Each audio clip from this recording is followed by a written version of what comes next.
बिस्मिल्लाहिर्रहमानिर्रहीम रब्बी इश्रह ली सदरी व यस्सिर ली अमरी वहलुल उक़दतम मिन लिसानी यफ़क़हू क़ौली। शुरू करता हूँ रब्बे जलील के बाबरकत नाम से जो बड़ा मेहरबान निहायत रहम करने वाला है। बेटा आज हमने जो वैरायटी ऑफ लाइफ वाला यूनिट था उसके अंदर टॉपिक 2 डिस्कस करना है और टॉपिक 2 के अंदर आपकी फर्स्ट ईयर का चैप्टर नंबर 8 है। अब चैप्टर नंबर 8 जो है वो कंप्लीट नहीं है। जितनी चीज़ें आपको लेक्चर्स में पढ़ाई जाएंगी सिर्फ आपने इन्हीं को बुक से रीड करना है अच्छे तरीके से। ठीक है बेटा, चैप्टर नंबर 8 जो है वो फंजाई का है। चैप्टर नंबर 8 कौन सा है बेटा? फंजाई का। और आपने पढ़ा हुआ है कि जो स्टडी ऑफ फंजाई है इसे हम क्या कहते हैं?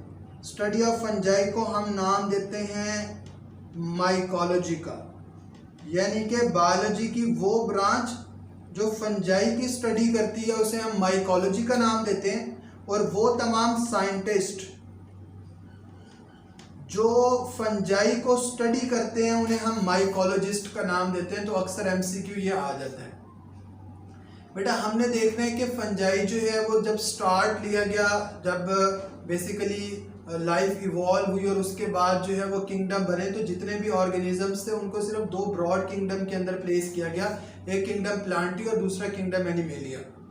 फिर आहिस्ता आहिस्ता जो है फंजाई को एक सेपरेट किंगडम का स्टेटस मिला और वो 5 किंगडम सिस्टम के अंदर, जो 5 किंगडम सिस्टम था उसके अंदर फंजाई को एक सेपरेट किंगडम का स्टेटस मिला। और ये जो 5 किंगडम सिस्टम है पहले रॉबर्ट विटेकर ने प्रेजेंट किया था, उसके बाद लिन मार्गुलस एंड श्वार्ट्ज ने मॉडिफाई किया था 5 किंगडम सिस्टम को, जिसके अंदर फंजाई को एक सेपरेट किंगडम का स्टेटस मिला। बेटा हमने इस चीज के अंदर ये देखना है कि आखिर फंजाई को क्यों कंसीडर किया जाता था कि ये प्लांट्स हैं और फंजाई को क्यों कंसीडर किया जाता था कि ये एनिमल्स हैं। पहले हम देख लेते हैं सिमिलैरिटीज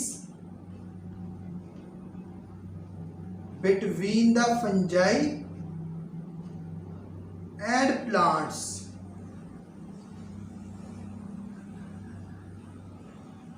फंजाई और प्लांट्स के अंदर कौन सी ऐसी सिमिलैरिटीज थी जिस बेस पे ये कंसीडर किया जाता था कि फंजाई को प्लांट किंगडम स्टेटस दिया जाए? तो देखें बेटा, जो फंजाई होते हैं ना ये नॉन मोटाइल होते हैं और प्लांट्स भी क्या हैं? नॉन मोटाइल हैं। प्लांट्स के अंदर भी लोकोमोशन देखने को नहीं मिलती। फंजाई के अंदर सेल वॉल मौजूद होती है, प्लांट्स के अंदर भी सेल वॉल मौजूद होती है। फंजाई लैक सेंट्रियोल, फंजाई के अंदर सेंट्रियोल मौजूद नहीं होता और प्लांट्स के अंदर भी मौजूद नहीं होता। ये कुछ वो पर्टिकुलर फीचर्स थे जिस बेस पे हम ये कहते थे कि फंजाई जो है वो प्लांट से रिजेंबल करते हैं, तो फंजाई को प्लांटी के अंदर प्लेस कर दिया जाए। लेकिन किस बेस पे फंजाई को प्लांटी के अंदर प्लेस नहीं किया गया था, मैं उन डिफरेंसेस की भी बात कर लेता हूँ। उन डिफरेंसेस के अंदर एक तरफ है फंजाई, दूसरी तरफ है प्लांट्स। ठीक है बेटा, जो फंजाई है इन्हें हम कहते हैं कि there cell wall is composed of chitin, while the cell wall of plant is composed of the cellulose. Fungi are actually heterotrophs because they cannot prepare their own food, while plants are actually the autotrophs, they can prepare their own food. Fungi के अंदर एक specialised type of mitosis होती है जिसको हम नाम देते हैं न्यूक्लियर माइटोसिस का, और प्लांट्स के अंदर एक यूजुअल टाइप ऑफ माइटोसिस होती है जिसको हम सिर्फ माइटोसिस का नाम देते हैं। तो ये कुछ ऐसे फीचर्स भी थे जिनकी बेस पे हमने कहा कि जो प्लांट्स हैं वो फंजाई से डिफर भी करते हैं। इस वजह से हमने कहा कि जो फंजाई है ना उसको एक सेपरेट किंगडम का स्टेटस दिया जाना चाहिए। ठीक है बेटा, फिर हम देखते हैं कि कुछ साइंटिस्ट का ये मानना भी था कि फंजाई को किंगडम एनिमेलिया में प्लेस कर दिया जाए। Because they resembles more with the animals than that of the plants. ये किस बात पे कहा जाता है? देखिए फंजाई और प्लांट्स की रिजेंबलेंस देखिए। फंजाई जो है इन्हें हम कहते हैं कि दे आर हेट्रोट्रॉफ्स। एनिमल्स भी क्या हैं? हेट्रोट्रॉफ्स हैं।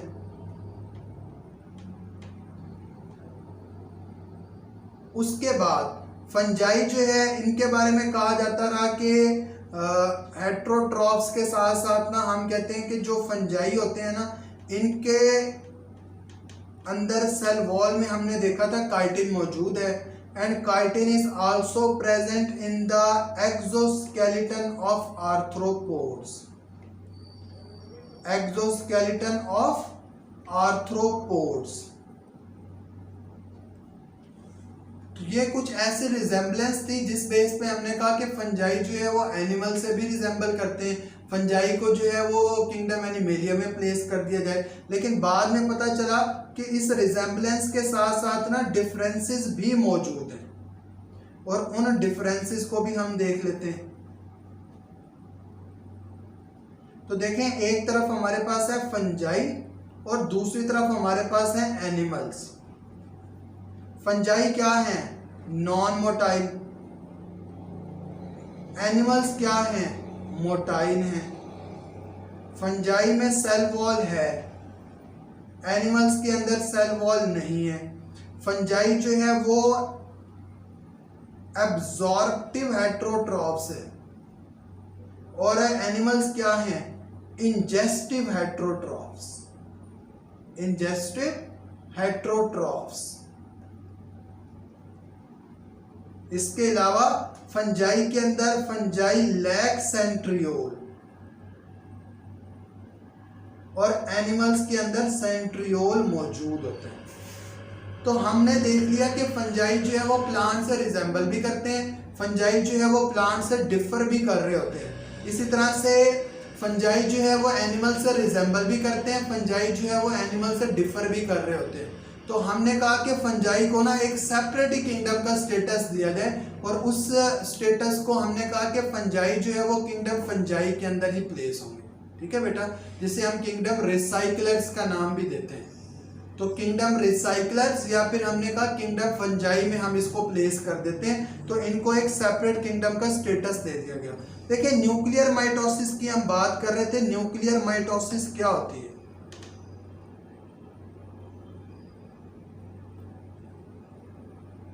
आपने ना एक यूजुअल टाइप ऑफ माइटोसिस पढ़ी है, जिसके अंदर आपने कहा कि ये बाहर क्या है? बाहर जो है वो हमारे पास सेल मेम्ब्रेन है।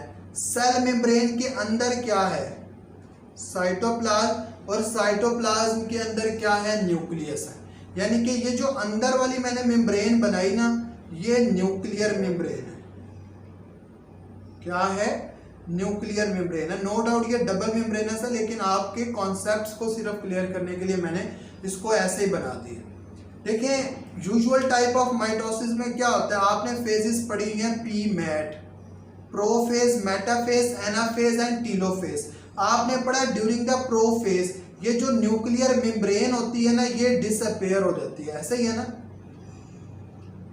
और जितना भी ये न्यूक्लियर मटेरियल होता है, it actually discharge into the cytoplasm, और इसके साइटोप्लाज्म में जाने की वजह से हम कहते हैं कि साइटोप्लाज्म जो है वो ज्यादा विस्कस हो जाता है, और साथ में जो स्पिंडल फाइबर्स होते हैं ना, वो भी सारा का सारा स्ट्रक्चर किधर असेंबल हो रहा है? विद इन द सेल तो हो रहा है, लेकिन विद इन द न्यूक्लियस नहीं हो रहा, बल्कि साइटोप्लाज्म के अंदर हो रहा है, जिसमें आपने देखा कि सेंट्रियोल है, ठीक है, पेड फॉर्म के अंदर मौजूद है, और यहां से कुछ फाइबर्स अराइज हो रहे हैं। कुछ को हम पोलर फाइबर्स का नाम दे रहे हैं, तो कुछ को हम नाम दे रहे हैं काइनेटोकोर फाइबर्स हैं, कुछ एस्टर फाइबर्स भी हैं। तो हमने कहा ये जो स्ट्रक्चर अब बन रहा होता है ना इस वक्त, ये माइटोटिक ऑपरेटस होता है। ठीक है बेटा, तो हमने कहा कि ये जो माइटोटिक ऑपरेटस होता है ना, ये विद इन द न्यूक्लियस नहीं बनता, साइटोप्लाज्म के अंदर बनता है। ठीक है, इसके केस में क्या होता है? न्यूक्लियर माइटोसिस के केस में हम कहते हैं कि nuclear membrane does not disappear, nuclear membrane disappear नहीं होती,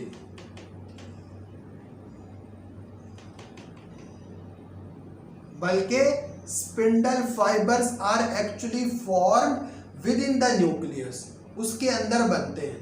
और वहां पर यही जो न्यूक्लियर मेम्ब्रेन होती है ना, ये अंदर को पिंच होके, और ये इस तरीके से पिंच होती है between the two sets of daughter chromosomes, यानी कि हाफ ऊपर शिफ्ट हो गए क्रोमोसोम्स, हाफ नीचे शिफ्ट हो गए, उनके दरमियान जो है वो बेसिकली क्या हुआ, ये न्यूक्लियर मेम्ब्रेन अंदर को पिंच होना शुरू हो गई।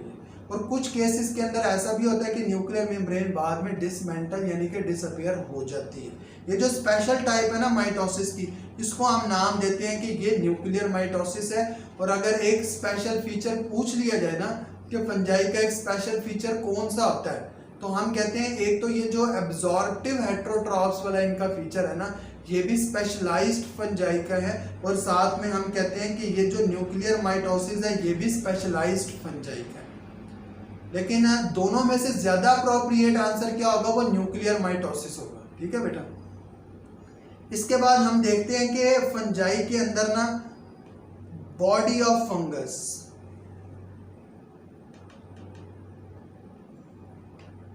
ये क्या होती है बेटा? बॉडी ऑफ फंगस को हम कहते हैं कि body of fungus is called as the mycelium. और माइसीलियम का अगर आप स्ट्रक्चर देखें तो कैसा बना हुआ होता है, इसे हम कहते हैं it is actually the long branched tubular thread like filament.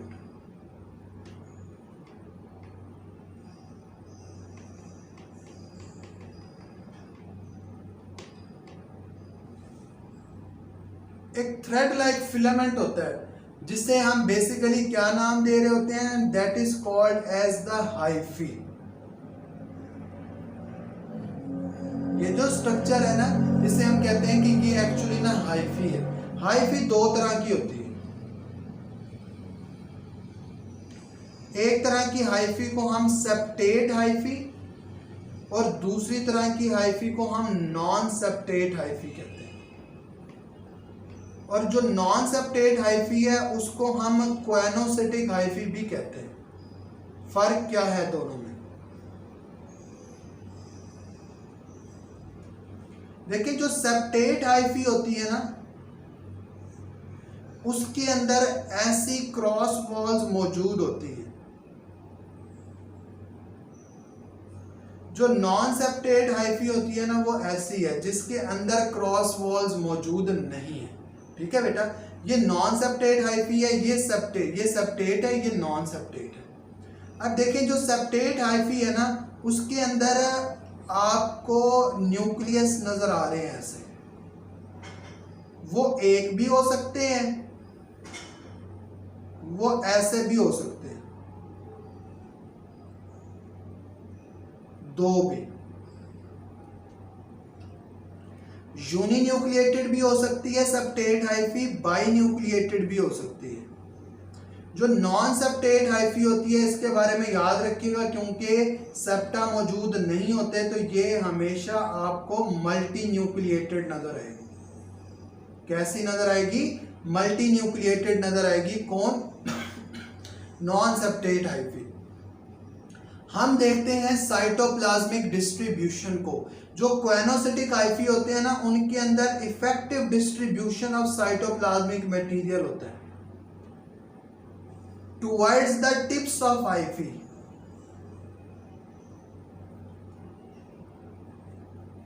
Tip of hyphae जो है वो पॉइंट है जहां पर साइटोप्लाज्मिक मटेरियल की डिस्ट्रीब्यूशन होती है और हाइफी जो है वो एक्सटेंड करते रहते हैं, उसकी ग्रोथ होती रहती है। ठीक है बेटा। जहां पर सेप्टा मौजूद है वहां पर आप देखें इफेक्टिव डिस्ट्रीब्यूशन नहीं हो सकती। अब फिर डिस्ट्रीब्यूशन होती किस तरह से है? हम कहते हैं यहां पर ना छोटे छोटे पोर्स मौजूद होते हैं। यहां पर छोटे छोटे पोर्स होने की वजह से हम कहते हैं कि इस तरीके से साइटोप्लाज्मिक मटेरियल जो है वो एक जगह से दूसरी जगह पर शिफ्ट हो रहा होता है towards the tips of hyphae, ताकि हाइफी जो है वो तेजी से ग्रो कर सके। यहाँ पर कुछ बातें और भी लिखी हुई हैं, उनको भी मैं बता देता हूँ। देखें बेटा, ये है एक सबस्ट्रेटम। सबस्ट्रेटम हम कहते हैं सरफेस को।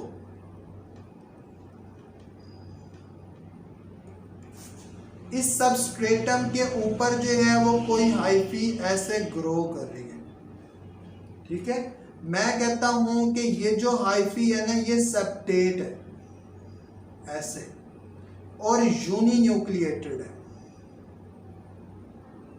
नीचे जो इसके आपको रूट लाइक स्ट्रक्चर नजर आएंगे ना, उनको हम नाम देते हैं, these are actually the rhizoids. Root like structure, rhizoids का काम क्या होता है? Anchoring of hyphae into the soil, या फिर हम कह सकते हैं सबस्ट्रेटम के नीचे जो है हाइफी को बेसिकली एंकर करवा के रखना। ये राइजाइड्स जो हैं वो एब्जॉर्ब भी करते हैं, क्योंकि हमने कहा ये एब्जॉर्प्टिव हेट्रोट्रॉफ्स हैं और ये डिकम्पोजर्स की कैटेगरी में आते हैं। और इनके बारे में एक और बात भी याद रखिएगा, these are actually the parallel decomposers to bacteria. Parallel decomposers हैं ये बैक्टीरिया के। अब ये बेसिकली क्या कर रहे हैं? ये डिकम्पोजिशन करवा रहे हैं वेरियस ऑर्गेनिक मटेरियल्स की, और उसके बाद अपनी मर्जी के जो इनको सब्सटेंसेस चाहिए उनको एब्जॉर्ब करवा रहे हैं। जब एब्जॉर्ब हो गई तो फिर हम कहते हैं इनकी इफेक्टिव डिस्ट्रीब्यूशन हो रही है थ्रू द साइटोप्लाज्मिक मटेरियल और टिप्स ऑफ हाइफी की तरफ गए, जिसकी वजह से हाइफी जो है वो तेजी से ग्रो कर रहे हैं। ठीक है बेटा, तो ये हमने देखा कि सबस्ट्रेटम क्या है, राइजाइड्स क्या है, सेप्टेट हाइफी क्या होते हैं, नॉन सेप्टेट हाइफी क्या होते हैं, और हमने पढ़ा कि क्वेनोसिटिक हाइफी क्या है। इसके बाद ना पहले हम देख लेते हैं इनकी क्लासिफिकेशन। क्लासिफिकेशन के बाद कुछ इंपॉर्टेंट बातें हैं वो फिर हम देखते हैं, और फिर हम चलते हैं इकोनॉमिक इंपॉर्टेंस और इकोलॉजिकल इंपॉर्टेंस की तरफ। पहले आ जाए क्लासिफिकेशन पे। ये टेबल आपने याद करना है लाजमी। जो बातें मैं बता रहा हूं वो तो मस्ट है एमसीक्यूज के हवाले से, इसके अलावा जो एक दो एग्जांपल्स हैं वो भी आपने याद करनी है। देखें, जो ग्रुप्स में हम इनको क्लासिफाई कर रहे हैं ना, उनमें एक ग्रुप जो है वो है जाइगोमाइकोटा का, एक ग्रुप जो है वो है एस्कोमाइकोटा, एक ग्रुप जो है वो है बेसिडियोमाइकोटा। बहुत आसान है, मुश्किल नहीं है। और एक ग्रुप जो है वो है ड्यूटीरोमाइकोटा।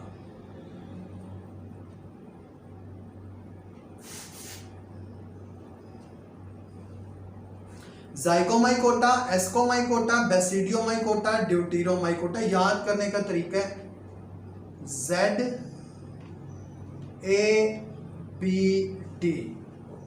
जो लोग क्रिकेट देखते हैं ना उन्हें पता है कि ABD क्या है, AB डिविलियर। Z से क्या है? जहीर खान, इंडिया का फास्ट बॉलर है जहीर खान, और ये है AB डिविलियर। तो आपने ना इसी फॉर्मूले से याद रखना है, सीक्वेंस यही लिखना है ताकि आपको चीज़ें आसानी से याद हो सके। तो एक टाइम था कि जब इंडिया जो है वो अपने कंट्री के अंदर ना किसी से क्रिकेट नहीं हारते थे, लेकिन साउथ अफ्रीका ने वहाँ पे जाके धुलाई की इंडिया की, और इंडिया को 3-2 से सीरीज हरा दी, और AB डिविलियर ने उस पूरी सीरीज के अंदर बहुत धुलाई की। तो उसी से आप याद रखें ZABD। जाइगोमाइकोटा, जाइगोमाइकोटा का कॉमन नेम आपने याद रखना है, और कॉमन नेम है इसका कॉन्जुगेटिंग फंजाई।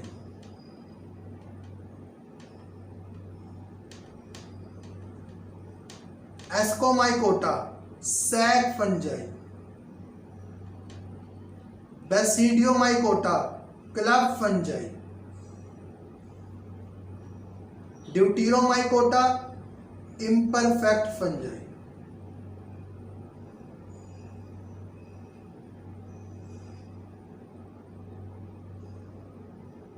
ठीक है बेटा, इसके बाद जो चीज याद रखने वाली है ना वो है इनकी एग्जाम्पल्स, वो जो इंपॉर्टेंट एग्जाम्पल्स हैं।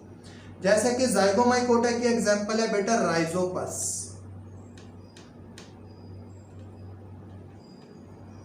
ब्लैक ब्रेड मोल्ड,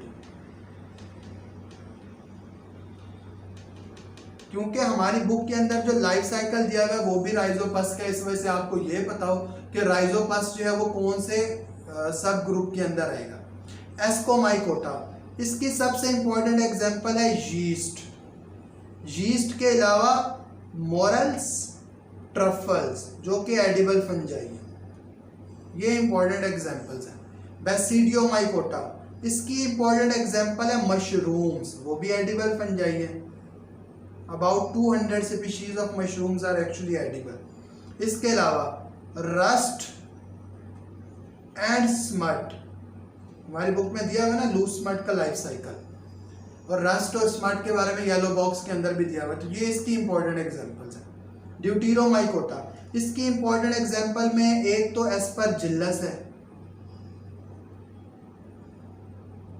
ठीक है बेटा, एक इसकी इंपॉर्टेंट एग्जांपल के अंदर पेंसिलियम है,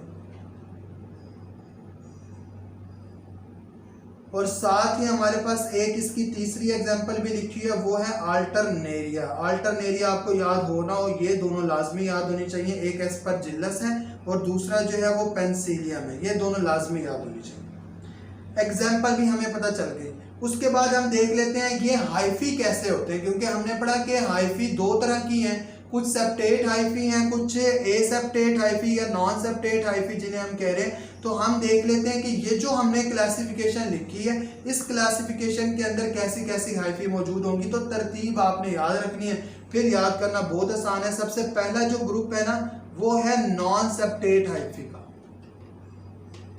कैसा है? नॉन सेप्टेट है। अगले दोनों जो है वो हम कहते हैं सेप्टेट है, इनके क्रॉस वॉल्स मौजूद होती हैं।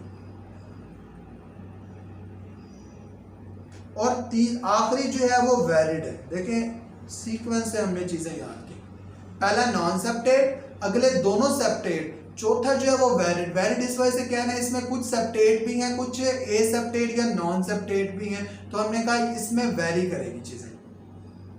उसके बाद हम देख लेते हैं इनके अंदर ना रिप्रोडक्शन कैसे होती है। देखें एक दफा फिर, जाइगोमाइकोटा, एस्कोमाइकोटा, बेसिडियोमाइकोटा,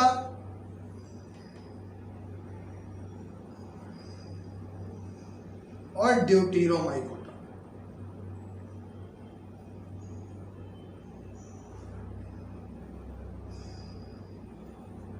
पहले मैं लिख देता हूं सेक्सुअल रिप्रोडक्शन, फिर मैं लिख देता हूं एसेक्सुअल रिप्रोडक्शन। ठीक है बेटा, सेक्सुअल रिप्रोडक्शन देखें आप। सेक्सुअल रिप्रोडक्शन के अंदर हम कहते हैं कि जो जाइगोमाइकोटा है, जाइगोमाइकोटा के अंदर जो स्पोर्स बनेंगे वो जाइगोस्पोर्स बनेंगे। एस्कोमाइकोटा के अंदर एस्कोस्पोर्स, बेसिडियोमाइकोटा के अंदर बेसिडियोस्पोर्स,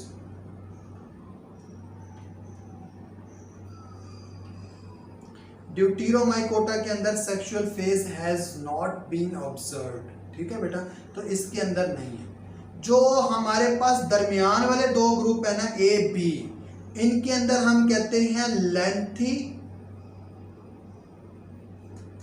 डाइकैरियोटिक फेज पाई जाती है।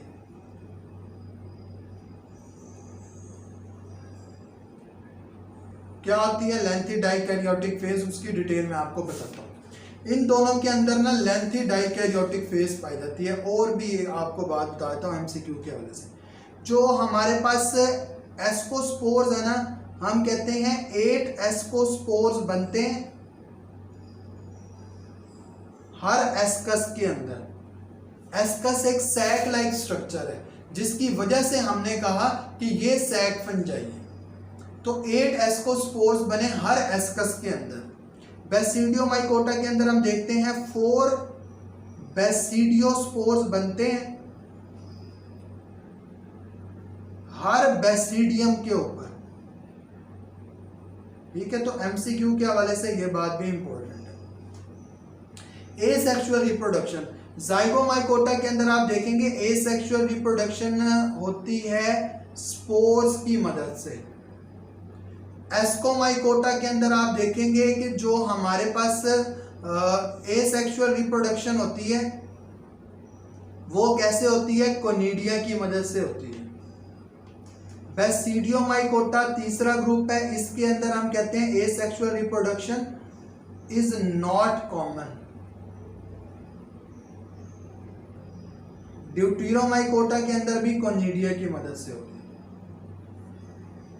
ठीक है बेटा, तो ये हमने देखा कि किस तरीके से हमारे पास जो है वो ये अब हमने लिखे कॉमन मीन्स। अब कुछ ऐसी एक्सेप्शंस भी हैं, जैसे कि आपने एस्कोमाइकोटा देखा, एस्कोमाइकोटा में यीस्ट शामिल है, तो यीस्ट के अंदर जो है वो बडिंग की मदद से हो रही है, वो एक एडिशनल चीज है।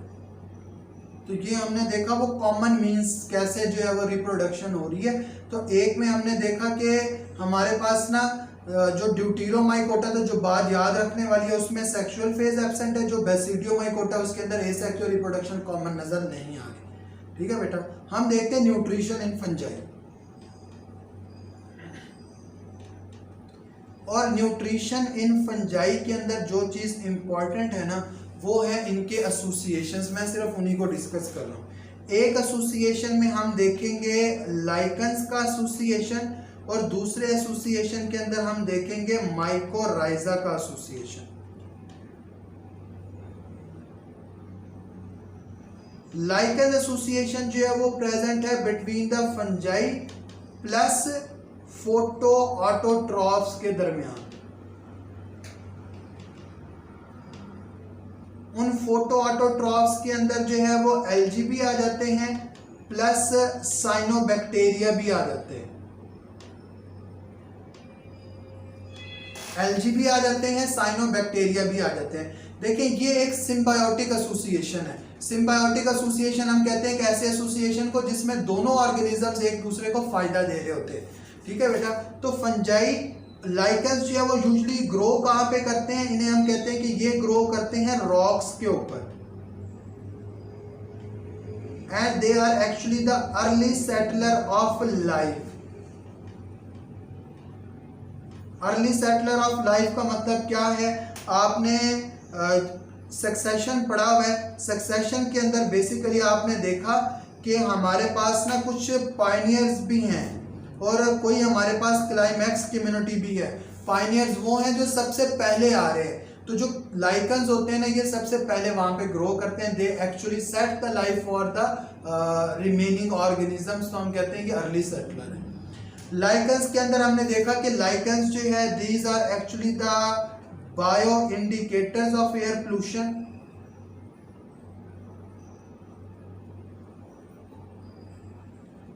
Because they are very sensitive to the pollution, और जहां पोल्यूशन ज्यादा इनका कलर चेंज होना शुरू हो जाता है। इस वजह से हम कहते हैं बायो इंडिकेटर, इंडिकेट कर रहे होते हैं पोल्यूशन को। इसके अलावा लाइकन्स के बारे में हम एक बात ये भी पढ़ते हैं कि ये बायो रेमिडिएशन के अंदर इस्तेमाल हो रहे हैं।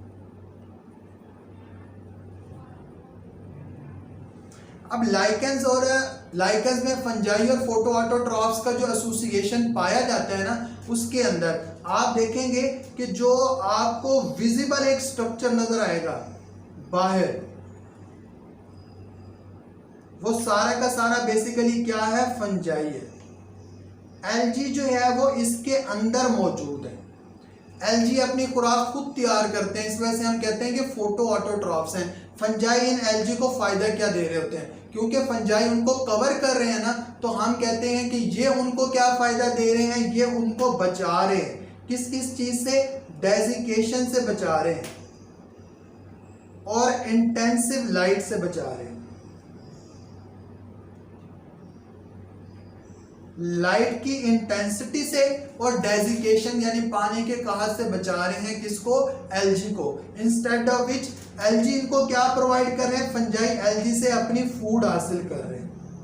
क्या हासिल कर रहे हैं, अपनी फूड हासिल कर रहे हैं। तो ये हमने देखा कि ये हमारे पास क्या है, बेसिकली लाइकेंस है। अब लाइकेंस की कैटेगरी के अंदर ना जो चीज़ इंपॉर्टेंट है याद रखने वाली है वो आप वैसे तो ये आगे भी पढ़ चुके हैं। यहाँ पर ना आप 3 तरह के लाइकन्स भी स्टडी कर रहे हैं। एक को हम कह रहे हैं क्रुस्टोज लाइकन है, एक को हम कह रहे हैं फोलियोज लाइकन है, और तीसरे को हम कह रहे हैं फ्रूटिकोज लाइकन है। इसको आप वैसे इकोलॉजिकल सक्सेशन वाले टॉपिक के अंदर भी पढ़ेंगे। अब जो बेटा क्रुस्टोज लाइकन है ना, उसकी एग्जांपल दी है जो याद करने वाली है, एक है लेकनॉर और दूसरी है बेसिडिया। एक हमने पढ़ी बेटा लेकनॉर है और दूसरी जो है वो बेसिडिया है। जो हमारे पास फ्रूटिकोज लाइकन है उसकी एग्जांपल हमारे पास है रेमालीना। जो फोलियोज लाइकन है इसकी एग्जांपल एक यहां पर दी है, एक है परमीलिया, दूसरी आपने चैप्टर नंबर 25 के अंदर पढ़ा था सक्सेशन वाले टॉपिक के अंदर, वो थी डर्मेटोकार्पोन। ठीक है, तो ये हमारे पास ना कुछ लाइकन्स की टाइप्स दी हैं, आप फॉर्म्स भी कह सकते हैं, टाइप्स भी कह सकते हैं। तो ये तो लाइकन्स हो गए। लाइकन्स के साथ बेटा जो दूसरा साथ में दिया हुआ एसोसिएशन वो है माइकोराइजल एसोसिएशन। और जो माइकोराइजल एसोसिएशन है ना, ये है between the fungi plus roots of vascular plants. Fungi plus roots of vascular plants के दरमियान जो एसोसिएशन है ना, उसको हम माइकोराइजल एसोसिएशन का नाम दे रहे हैं। अब बेटा अगर हम इस एसोसिएशन की बात करें ना, तो हम कहते हैं कि जो 95% वेस्कुलर प्लांट्स है ना, वो इस एसोसिएशन के अंदर प्रेजेंट है। ठीक है, अब इसके अंदर होता क्या है, बेसिकली हम कहते हैं कि प्लांट्स, फायदा क्या हो रहा है प्लांट्स को, हम कहते हैं कि plants having this association have the better ability to grow. उनके अंदर ज्यादा एबिलिटी है तेजी से ग्रो करने की। अब साथ में फंजाई इनको फायदा क्या दे रहे हैं, तो हम कहते हैं कि फंजाई क्योंकि इनकी रूट्स के लेवल पर हैं, तो फंजाई ना ओवरऑल एब्जॉर्बेंस एरिया बढ़ा देते हैं रूट्स का। इंस्टेड ऑफ विच फंजाई वहां से फूड भी हासिल कर रहे हैं in the form of inorganic ions, organic ions. तो हम कहते हैं कि ये वहां से फूड भी हासिल कर रहे हैं और साथ में बेसिकली क्या करते हैं, प्लांट्स के लिए ओवरऑल एब्जॉर्बेंस एरिया बढ़ा रहे हैं। 95% वेस्कुलर प्लांट्स इस एसोसिएशन के अंदर प्रेजेंट है। हमने देखा कि वो तमाम प्लांट्स जो इस एसोसिएशन में प्रेजेंट है ना, they have the better ability to grow. उनके अंदर जो है वो तेजी से ग्रो करने की ज्यादा एबिलिटी होती है। तो ये एक माइकोराइजल एसोसिएशन है। ठीक है, इसमें आप दो टर्म्स और भी पढ़ते हैं, एक है एंडोमाइकोराइजा की और एक है एक्टोमाइकोराइजा की। एंडोमाइकोराइजा के अंदर हम कहते हैं कि जो हाइफी होते हैं ना, they actually penetrate the cell wall of the plants. Endomycorrhiza अंदर चले जाना, तो जो रूट्स के लेवल पर सेल वॉल मौजूद है ना, सेल है क्योंकि वहां पे रूट सेल्स, तो वहां पे बेसिकली क्या है, छोटे छोटे सेल्स जो मौजूद हैं उनकी सेल वॉल को भी पेनिट्रेट कर दिया। अगर हाइफी तो हम कहेंगे कि एंडोमाइकोराइजा है, अगर बाहर सिर्फ ग्रो कर रहे हैं तब हम कहेंगे कि एक्टोमाइकोराइजा है। ठीक है, ये हमने पढ़ा कि फंजाई के अंदर ना न्यूट्रिशन में जो एसोसिएशंस मौजूद है। हम बात करते हैं रिप्रोडक्शन की। Reproduction of fungi, reproduction of fungi के अंदर आप एसेक्सुअल रिप्रोडक्शन देखेंगे और हम उसके तरीकाकार देख लेते हैं कि उसके अंदर फर्दर कौन कौन से मेथड है। एसेक्सुअल रिप्रोडक्शन कौन कौन से तरीके से हो रही है, उसमें हम कहते हैं एक तरीकाकार जो है with the help of spore है, दूसरा with the help of conidia, तीसरा with the help of budding और चौथा फ्रेगमेंटेशन।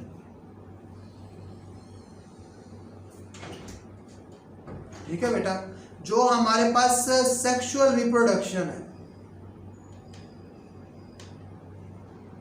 उसके अंदर भी हमने देखना है। सेक्सुअल रिप्रोडक्शन के अंदर आपको दो मेजर स्टेप्स नजर आएंगे, एक है प्लाज्मोगेमी और दूसरा हमारे पास क्या है, कैरियोगेमी है। एक प्लाज्मोगेमी है तो दूसरा हमारे पास क्या है, कैरियोगेमी है। पहले हम इसको देख लेते हैं। लेकिन जो स्पोर्स की मदद से रिप्रोडक्शन हो रही है, हम कहते हैं स्पोर्स जो है वो एक सैक लाइक स्ट्रक्चर के अंदर ग्रो करते हैं। उस सैक लाइक स्ट्रक्चर को हम नाम देते हैं स्पोरेंजिया का।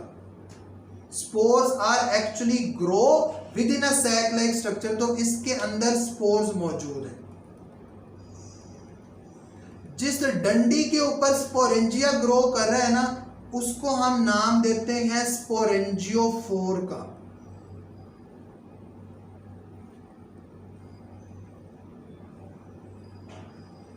और ये सबस्ट्रेटम है।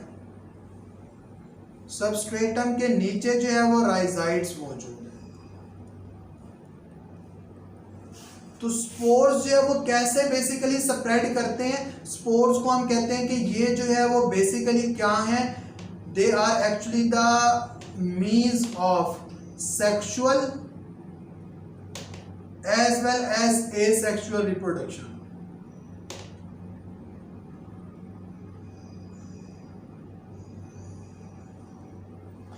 सेक्सुअल रिप्रोडक्शन की मदद से कौन से स्पोर बन रहे होते हैं, उन्हें हम कहते हैं कि ये बेसिकली ना जाइगोस्पोर्स बन रहे हैं। ठीक है, एसेक्सुअल रिप्रोडक्शन की वजह से हमने कहा कि ये वाले स्पोर्स बन रहे हैं। तो जैसे कोई एयर स्प्लैशेस आती हैं, हवा के करंट आते हैं ना, ये जो स्पोरेंजिया है, हवा की थैली है, सैक लाइक स्ट्रक्चर है, ये बेसिकली बर्स्ट कर जाता है, स्पोर्स यहाँ से बाहर आ जाते हैं। स्पोर्स जो है वो हैप्लॉइड स्ट्रक्चर है और फिर वहां से आगे हम कहते हैं माइसीलियम बन रहा होता है।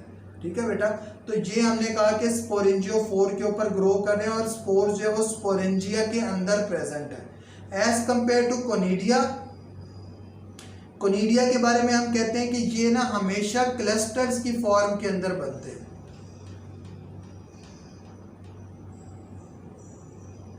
इस तरह से क्लस्टर्स की फॉर्म के अंदर।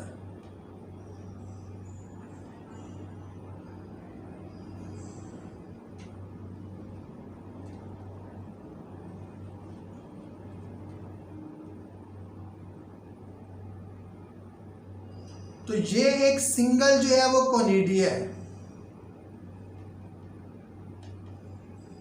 जिस एक्चुअली डंडी के ऊपर ये कोनिडिया ग्रो कर रहे होते हैं ना, उनको हम नाम देते हैं वो कोनिडियोफोर है। तो हमने कहा कि spores actually grow within the sporangium while conidia grows on the conidiophore.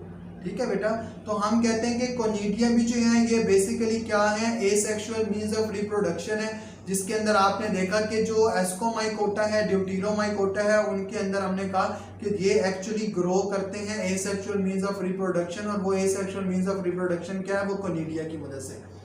Yeast के अंदर बडिंग भी देखने को मिली। बड हम कहते हैं छोटे से उभार को।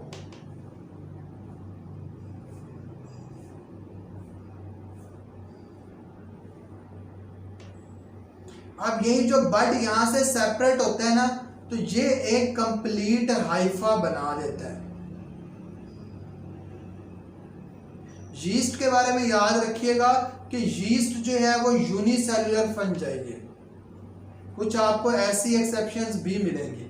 फ्रेगमेंटेशन क्या होती है, हम कहते हैं कि कोई भी हमारे पास फंजाई है, उसके अंदर ना छोटे छोटे फ्रेगमेंट्स बनेंगे और हर जो फ्रेगमेंट होगा उसके पास एबिलिटी होगी कि वो एक कंप्लीट हाइफा बना दे। तो इसे हम कहते हैं ये एक फ्रेगमेंटेशन का प्रोसेस है, in which each fragment has the ability to develop into the complete hypha. वो फ्रेगमेंटेशन का प्रोसेस है। तो हम कहते हैं कि ये सारे जो है वो एसेक्सुअल मीन्स ऑफ रिप्रोडक्शन है। सेक्सुअल मीन्स ऑफ रिप्रोडक्शन देखें, प्लाज्मोगेमी क्या होती है, fusion of cytoplasm.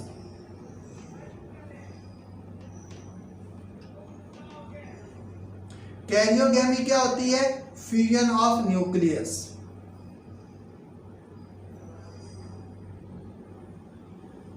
Fusion of cytoplasm और fusion of nucleus. Sexual reproduction के लिए एक बात याद रखिएगा, दो different hyphae,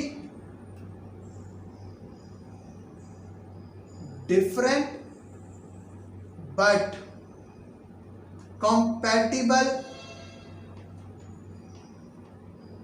mating type of hyphae, यानी कि दो डिफरेंट तो हैं लेकिन कंपैटिबली मेट कर सकते हो आपस में, उन्हें हम कहते हैं कि ये हाइफी बेसिकली सेक्सुअल रिप्रोडक्शन के अंदर इन्वॉल्व होंगे। इस वजह से आप देखें कि बुक के अंदर ना एक को पॉजिटिव और एक को नेगेटिव के साथ जो है वो शो किया हुआ है, यानी ये दो डिफरेंट टाइप है लेकिन आपस में फ्यूज कर सकते हैं। ठीक है, ये इसका न्यूक्लियस है, ये इसका न्यूक्लियस है, बाहर सारा साइटोप्लाज्म मौजूद है। तो हम कहते हैं ऐसे हाइफी के अंदर, इनको मैं इस तरीके से बना देता हूं आपको समझाने के लिए।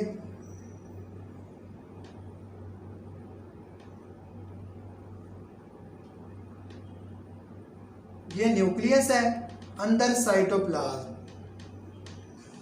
ये एक हाइफी। दूसरी हाइफी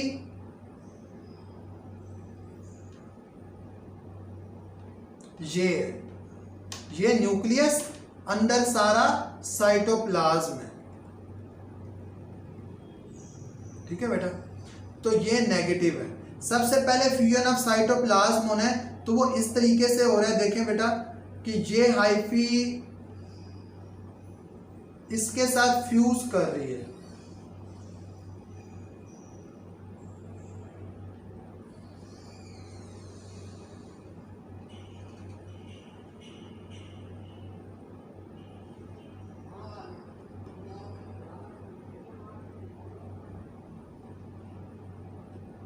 ये इसके साथ फ्यूज कर रही है, ये इसका न्यूक्लियस है। यानी ये वो एरिया है जहां पर साइटोप्लाज्म जो है वो आपस में फ्यूज कर गए।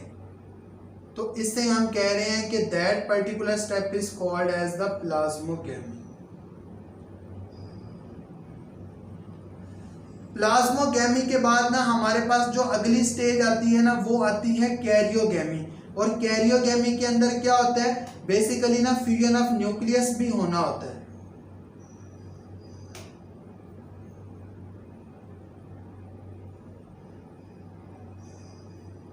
फ्यूजन ऑफ न्यूक्लियस भी होना है।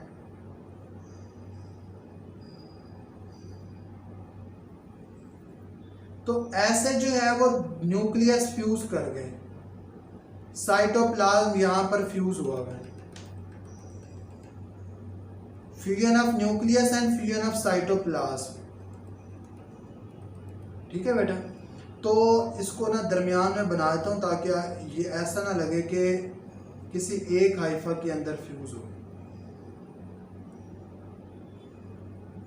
ये इस जगह पर फ्यूजन ऑफ न्यूक्लियस और फ्यूजन ऑफ साइटोप्लाज्म ऑलरेडी हो चुका था, तो इसे हम कह रहे हैं कि ये हमारे पास बेसिकली क्या है, कैरियोगेमी है। अब कुछ ग्रुप्स के अंदर तो ऐसा ही होता है कि fusion of cytoplasm immediately followed by the fusion of nucleus, पहले प्लाज्मोगेमी और फिर कैरियोगेमी हो गई। लेकिन कुछ हमारे पास ग्रुप्स ऐसे भी हैं जिनके अंदर हम कहते हैं कि fusion of nucleus does not occur immediately, फौरी तौर पे नहीं होता, बल्कि ज्यादातर लाइफ का जो हिस्सा होता है ना, उसके अंदर दो डिफरेंट न्यूक्लियाई, एक न्यूक्लियाई ये है और एक न्यूक्लियाई ये है, exist in the same Haifa, एक ही हाइफा के अंदर बड़े लंबे अरसे तक रहते हैं और बाद में कहीं जाके उनकी फ्यूजन हो रही होती है। अब क्योंकि ये दो न्यूक्लियाई दो डिफरेंट हाइफा के थे, इस वजह से हमने कहा कि ये जो हाइफा है ना, इसके अंदर जो फेज आएगी इसको हम डाइकैरियोटिक फेज का नाम देंगे या हेट्रोकैरियोटिक फेज भी कहेंगे, क्योंकि न्यूक्लियाई जो है वो दो डिफरेंट हाइफा के हैं। इस वजह से हमने कहा कि ये हेट्रोकैरियोटिक है, क्योंकि दो हैं, हम इनको बाई नहीं कह सकते, क्योंकि बाई न्यूक्लिएटेड जो है वो एक ही हाइफा के दो न्यूक्लियाई, ये दो डिफरेंट हाइफा के हैं। इस वजह से हम कह रहे हैं कि डाइकैरियोटिक फेज है। और आपने पढ़ा दो ग्रुप्स, एक है एस्कोमाइकोटा, एक है बेसिडियोमाइकोटा। इन दोनों ग्रुप्स के अंदर जो है वो लेंथी डाइकैरियोटिक फेज मौजूद होती है, लेंथी डाइकैरियोटिक फेज मौजूद होती है। ठीक है बेटा, तो ये हमने पढ़ा कि फंजाई का बेसिकली स्टार्ट के अंदर सेपरेट किंगडम का स्टेटस कैसे मिला, बॉडी ऑफ फंगस क्या है, और उसके अलावा हमने पढ़ा न्यूट्रिशन इन फंजाई, लेकिन उसके अंदर हमने सिर्फ चंद बातें पढ़ी, बाकी नहीं पढ़ी हमने। इसके अलावा हमने रिप्रोडक्शन इन फंजाई देखा और क्लासिफिकेशन ऑफ फंजाई के अंदर हमने टेबल से कुछ एग्जांपल्स देखी, उनमें रिप्रोडक्शन कैसे हो रही है। रिप्रोडक्शन के साथ साथ हमने कहा इनके कॉमन नेम्स क्या हैं। तो बेटा आज का लेक्चर जो है वो इतना ही है। इसका जो रिमेनिंग पार्ट है वो सेकेंड लेक्चर के अंदर, जहाँ तक आपको कोई बात समझ ना आई हो तो वो कमेंट सेक्शन में पूछ सकते हैं। अपना बेटा ख्याल रखें, अल्लाह हाफिज़।